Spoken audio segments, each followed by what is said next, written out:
ಸ್ನೇಹಿತರೆ ನಮಸ್ಕಾರ. ಎಲ್ಲರೂ ಹೇಗಿದ್ದೀರಾ? ನಾನು ನಿಮ್ಮ ಹಾರಮದನ್.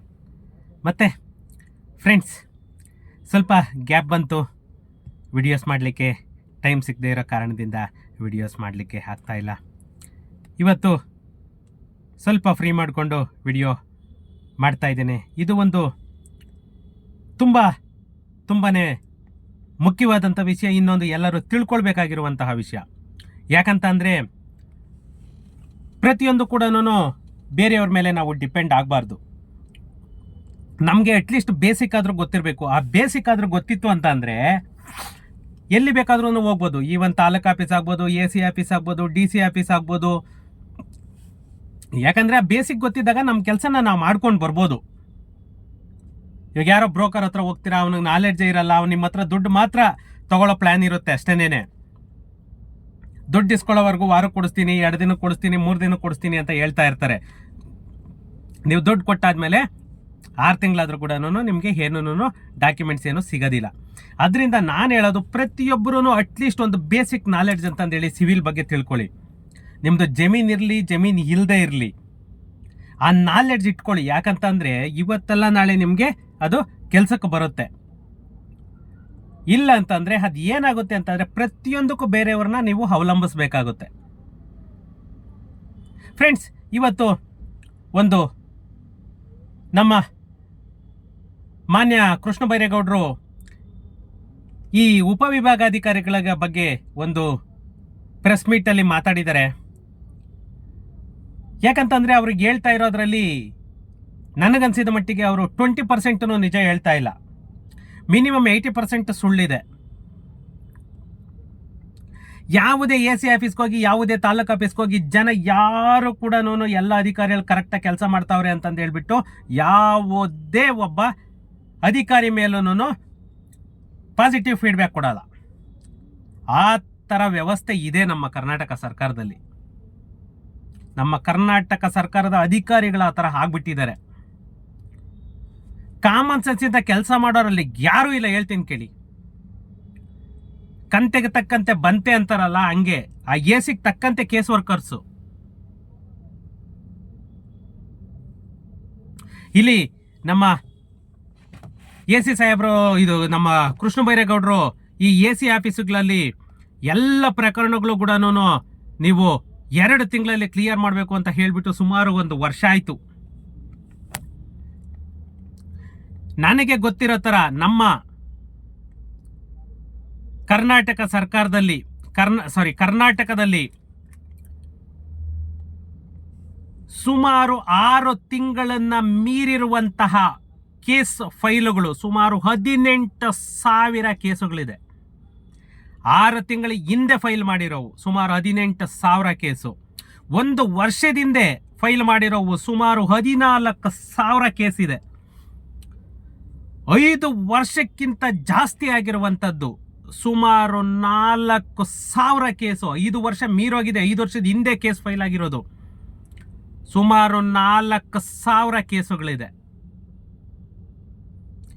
ಯಾವ ಆ್ಯಂಗಲಲ್ಲಿ ಇವ್ರು ಹೇಳ್ತಾ ಇದ್ದಾರೋ ಎಲ್ಲ ಆಲ್ಮೋಸ್ಟ್ ಕಂಪ್ಲೀಟ್ ಆಗ್ತಾ ಇದೆ ಅಂತ ಹೇಳ್ಬಿಟ್ಟು, ಫ್ರೆಂಡ್ಸ್ ಹೇಳ್ತೀನಿ, ಯಾವುದು ಕಂಪ್ಲೀಟ್ ಆಗ್ತಾ ಇಲ್ಲ.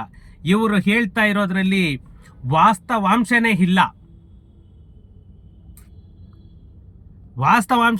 ಆ ಥರ ಎಲ್ಲ ಪ್ರೆಸ್ ಮೀಟ್ಗಳನ್ನು ಹೇಳ್ತಾ ಇದ್ದಾರೆ. ಇವಾಗ ಇನ್ನೊಂದು ಹೊಸ ರೂಲ್ಸನ್ನು ಕೂಡ ತಂದಿದ್ದಾರೆ ನಮ್ಮ ಸಿವಿಲ್ ಮ್ಯಾಟ್ರಲ್ಲಿ. ಅದು ಏನು ಅಂತಂದು ಹೇಳ್ಬಿಟ್ಟು ಈ ವಿಡಿಯೋದಲ್ಲಿ ನೋಡೋಣ.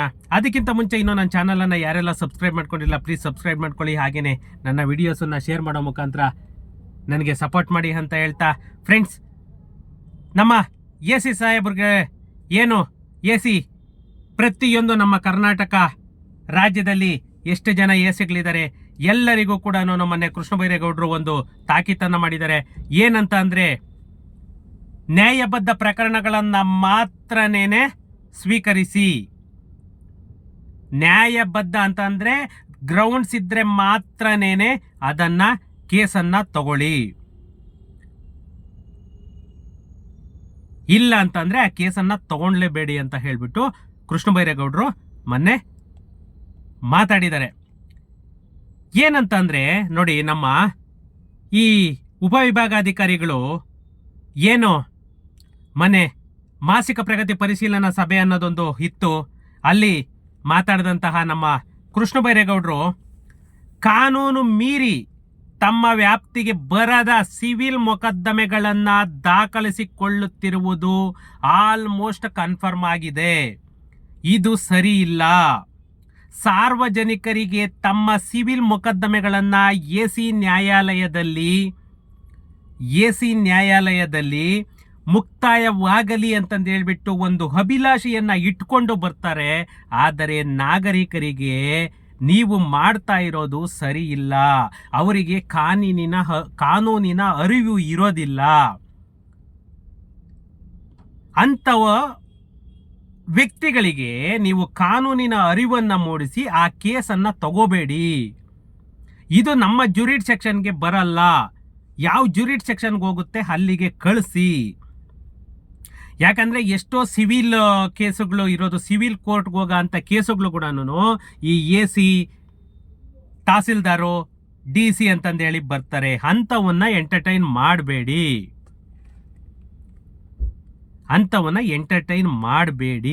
ಅಂತಂದೇಳ್ಬಿಟ್ಟು ಕೃಷ್ಣ ಬೈರೇಗೌಡರು ಒತ್ತಿ ಹೇಳಿದ್ದಾರೆ.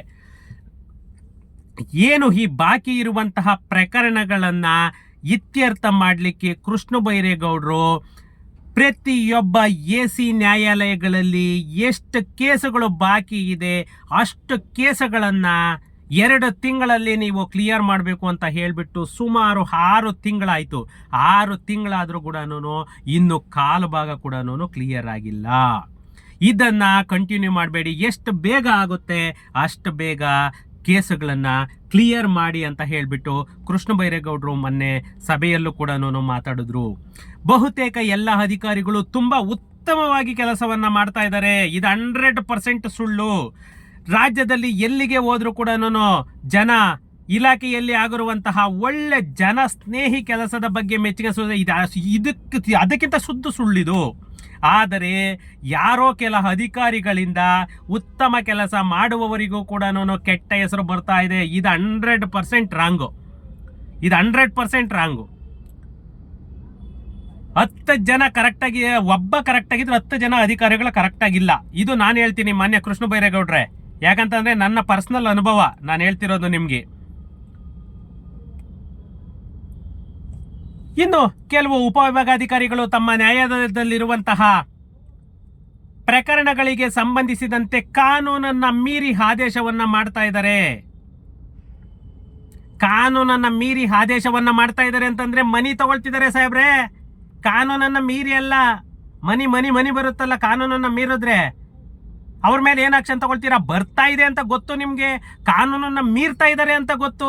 ಬಟ್ ಅವ್ರ ಮೇಲೆ ಏನ್ ಆಕ್ಷನ್ ತಗೊಂಡ್ರಿ ನೀವು? ಯಾಕೆ ಕ್ರಾಸ್ ವೆರಿಫೈ ಮಾಡ್ಸಕ್ಕಾಗಲ್ಲ ನಿಮ್ಮ ಕೈಲಿ? ಅದು ಹೇಳ್ಬಾರ್ದು ಸಾರ್ವಜನಿಕರು, ಅದು ಚೆನ್ನಾಗಿರಲ್ಲ. ಓಕೆ, ಯಾವುದೇ ಎಸಿಗಳು ನ್ಯಾಯಾಲಯದಲ್ಲಿರುವಂತಹ ಪ್ರಕರಣಗಳಿಗೆ ಸಂಬಂಧಿಸಿದಂತೆ ಹೊರಡಿಸಿರುವ ಆದೇಶಗಳು ನ್ಯಾಯಸಮ್ಮತವಾಗಿಲ್ಲ. ಅದು ಗೊತ್ತು ನಿಮಗೆ. ರಾಜ್ಯದ 5 ಜಿಲ್ಲೆಗಳ ಎಸಿ ಅಧಿಕಾರಿಗಳು ಏನು ಕಾನೂನನ್ನ ಮೀರಿ ಆದೇಶವನ್ನು ಹೊರಡಿಸಿದ್ದಾರೆ? ಬರೀ 5 ಅಧಿಕಾರಿಗಳಲ್ಲ, ಸುಮಾರು ಜನ ಇದ್ದಾರೆ. ಅದನ್ನ ನೀವು ಅರ್ಥಕೊಳ್ತಾ ಇಲ್ಲ. ಈ ಬಗ್ಗೆ ಆಯಾ ಜಿಲ್ಲೆಯ ಜಿಲ್ಲಾಧಿಕಾರಿಗಳಿಗೆ ವಿಚಾರಣೆಗೆ ಸೂಚಿಸಲಾಗಿದ್ದು, ವರದಿ ಕೈ ಸೇರಿದ ಬಳಿಕ ಅವರ ಮೇಲೆ ನಾವು ಸೂಕ್ತ ಕ್ರಮವನ್ನ ಕೈಗೊಳ್ತೇವೆ. ಯಾಕಂತಂದ್ರೆ ಇವಾಗ ಎಲ್ಲ ಕಡೆಗೂ ನಾನು ಎಸಿಗಳದ್ದು ಇದೆಲ್ಲ DCಗೆನೆ ಕೊಟ್ಬಿಟ್ಟಿದ್ದಾರೆ ಫುಲ್ ಪವರು. ಅಧಿಕಾರಿಗಳು ಕಾನೂನನ್ನ ಮೀರಿ ವರ್ತಿಸಿದರೆ ನಾವು ಏನೂ ಮಾಡೋಕ್ಕಾಗಲ್ಲ ಅಂತೆ. ನಾಳೆ ನೀವೇನೇನೆ ಕೋರ್ಟ್ಗೆ ಹೋಗ್ಬೇಕು, ಕೋರ್ಟ್ಗೆ ಅಲ್ದಾಡ್ಬೇಕು. ನಾವೇನು ಮಾಡೋಕ್ಕಾಗಲ್ಲ ಅಂತ ಇವರೇ ಹೇಳ್ತಾವ್ರಲ್ಲ. ನನ್ನ ಚೇರ್ಗೆ ಮರ್ಯಾದೆ ಕೊಡಿ ಅಂತ ಕೇಳ್ಕಂತಾವ್ರೆ ಸ್ವಾಮಿಗಳೇ ಅವರು. ನನ್ನ ಚೇರ್ಗಾದ್ರೂ ಮರ್ಯಾದೆ ಕೊಡ್ರಿ, ನನ್ನ ಕುರ್ಚಿಗಾದ್ರೂ ಮರ್ಯಾದೆ ಕೊಡ್ರಿ ಅಂತ ಕೇಳ್ಕೊಂತಾವ್ರೆ ಮಾನ್ಯ ಕೃಷ್ಣ ಬೈರೇಗೌಡರು.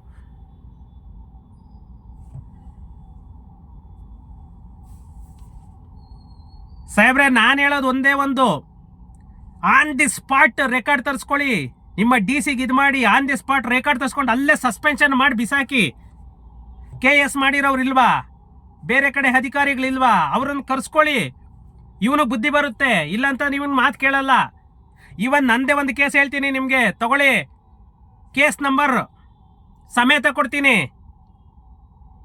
653/2023 case number. ಆರ್ಡರ್ ಆಗಿ 6 ತಿಂಗಳಾಗಿದೆ. RCCMSL ಕ್ಲೋಸ್ ಆಗಿಲ್ಲ ನಿಮ್ಮದು.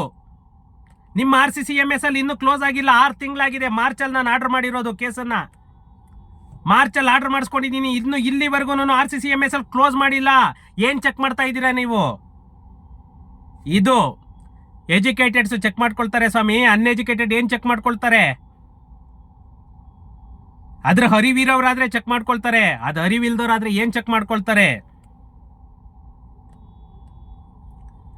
ಮುಂದಿನ ದಿನಗಳಲ್ಲಿ ಉಪವಿಭಾಗಾಧಿಕಾರಿಗಳು ತಮ್ಮ ಆದೇಶದ ಪ್ರತಿಯನ್ನ, ಎಲ್ಲ ಪ್ರಕರಣಗಳನ್ನ ಯಾವ ಕಾಯ್ದೆ ಸೆಕ್ಷನ್ ಅಡಿಯಲ್ಲಿ ಆರ್ಡರ್ ಮಾಡಲಾಗಿದೆ ಮತ್ತೆ ಅದನ್ನ ಮಾಡೋಕೆ ಕಾನೂನಿನಲ್ಲಿ ನಿಮಗೆ ಅಧಿಕಾರ ಇದೆಯಾ ಎಂಬ ಮಾಹಿತಿಯನ್ನು ಸ್ಪಷ್ಟವಾಗಿ ನಮೂದಿಸಬೇಕು. ಇಲ್ಲಿಗೆ ಇವ್ರಿಗೆ ಬುದ್ಧಿ ಬಂತು. ಯಾವ ಸೆಕ್ಷನ್ ಪ್ರಕಾರ ನಾವು ಆರ್ಡರ್ ಮಾಡಿದೀವಿ ಅನ್ನೋದು ಮೆನ್ಷನ್ ಆಗಬೇಕು. ಇದು ಇವತ್ತು ಒಪ್ಕೊಂಡೆ ನಿಮ್ಮನ್ನ. ಸುಮ್ಮನೆ ಈ ಆರ್ಟಿಕಲ್ ಬರೀತಾರಲ್ಲ ಆ ತರ ಆರ್ಡರ್ ಮಾಡ್ತಾ ಇದ್ದಾರೆ ನಿಮ್ಮ ಎಸಿಗಳು. ಆರ್ಟಿಕಲ್ ಅಲ್ಲ, ವಿತ್ ಸೆಕ್ಷನ್ ಸಮೇತ, ರೀಸನ್ ಸಮೇತ ಹಾಕಿ ನೀವು ಆರ್ಡರ್ ಮಾಡಿಸಿ. ಆವಾಗ ಒಪ್ಕೊಳ್ಬೋದು ನಿಮ್ಮ ಆರ್ಡರ್ಗಳನ್ನ. ನಿಮ್ಮ ಎಸಿ ಮಾಡಿರೋದು ಕರೆಕ್ಟು, ನಿಮ್ಮ ತಹಸೀಲ್ದಾರ್ ಮಾಡಿರೋದು ಕರೆಕ್ಟು ಅಂತ. ಕತೆ ಪುರಾಣ ಬರೆಯೋದು ಅದು ಯಾವ ಸೆಕ್ಷನ್ ಮೇಲೆ ಇದಾಗುತ್ತೆ ಅದೇನು ಅರಿವೈತೆ. ಲಾಯರುಗಳೇ ಇಲ್ಲ, ನಿಮ್ಮ ಲಾಯರುಗಳೇ ಇಲ್ಲ.